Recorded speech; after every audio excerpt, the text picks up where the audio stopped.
آزمائش کے لیے چنے جانے والوں کی دعاؤں کو بھی اللہ نے قبولیت کے لیے چن رکھا ہوتا ہے۔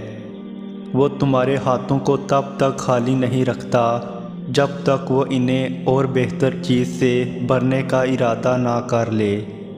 جب بھی اداس ہونے لگو تو خود کو یہ یاد دلایا کرو کہ جس نے مشکل دی ہے اس نے مدد کا بھی وعدہ کر رکھا ہے۔ وہ آزماتا اسی چیز سے ہے جو تمہیں بے حد پیاری ہوتی ہے، تاکہ اس چیز کے ملنے کی طرف تمہیں اللہ پاک سے ملوا دے۔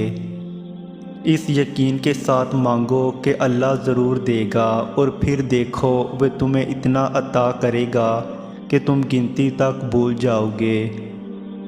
دعائیں نصیب سے نہیں بلکہ نصیب دعاؤں سے ملتا ہے، اور کائنات کے سارے معجزے دعاؤں سے ہی ہوتے ہیں۔ دعا اور اس پر صبر، ہم چاہتے ہیں، ہم مانگتے اور ہمیں فوراً مل جائے۔ ہم انتظار نہیں کرتے، مایوس ہو جاتے ہیں، لیکن کیا پتہ خدا اس وقت ہمارا صبر ہی آزما رہا ہو۔ وہ دیکھنا چاہتا ہو ہم اس سے مانگ کے اس پر یقین کس حد تک کرتے ہیں۔ سکون ڈھونڈتے ہیں ہم، حالانکہ سکون تو یہی ہے، اس ذات سے مانگ کے اس پہ چھوڑ دو سب۔ جو مانگا اگر وہ ملا تو بہتر ہے، اور اگر نہیں ملا تو بہترین ملے گا۔ اس یقین کے ساتھ دعا وقت، حالات اور نصیب بدلنے کی طاقت رکھتی ہے۔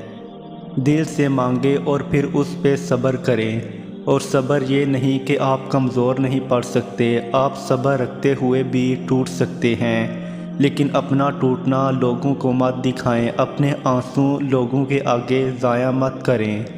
آپ کے آنسو کی قدر خدا کے علاوہ کسی کو نہیں ہے۔